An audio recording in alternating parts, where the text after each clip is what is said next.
Hi everybody, Luke Royce here with you for your closing market comments on June 16th, 2020. The markets opened higher as well as a result of the lower than expected crop conditions last night, which had corn down 4% than last week and 5 to 6% lower than expected.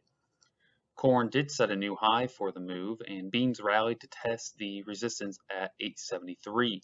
As the morning session progressed, traders seemed less willing to buy and sellers took over. Wheat was very weak and led the markets lower today. The dollar was stronger today, which also put pressure on the grains. Short-term weather looks hot and dry, but the extended forecast calls for rain across most of the Corn Belt. The Secretary of State is meeting with his Chinese counterpart in Hawaii tomorrow. This will be the first in-person meeting since the Phase 1 deal was signed.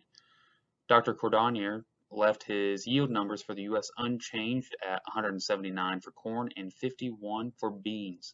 Bloomberg reported today that the White House was proposing a $1 trillion infrastructure funding. Nothing confirmed from the White House yet. However, this news was enough to rally the dollar, stocks, and fuels. The dollar, gold, and silver were all up today as crude rallied to close a dollar higher. Stocks sold off the highs but finished higher on the day, with the Dow futures up 506, Nasdaq up 135, and the S&P up 54. The weekly crop conditions were released yesterday at 4 o'clock. Nationally, corn was rated at 95% emerged, while Indiana was at 94%, Illinois at 96%, and Ohio at 86%. For corn conditions, they were rated at 71% good to excellent, Indiana being down 1%, Illinois down 2%, and Ohio was up 2 at 63%. Soybean planted was rated at 93% done, with Indiana and Illinois both being at 94 and Ohio at 93.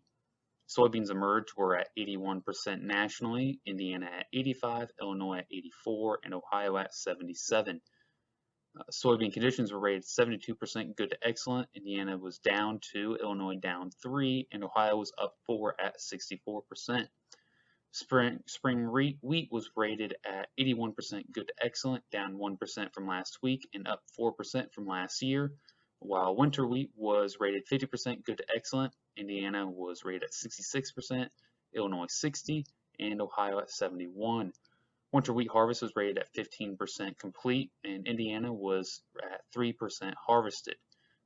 For a complete state-by-state breakdown, be sure to check out our grain page on our website. And as always, thank you for watching, and please enjoy the rest of your day.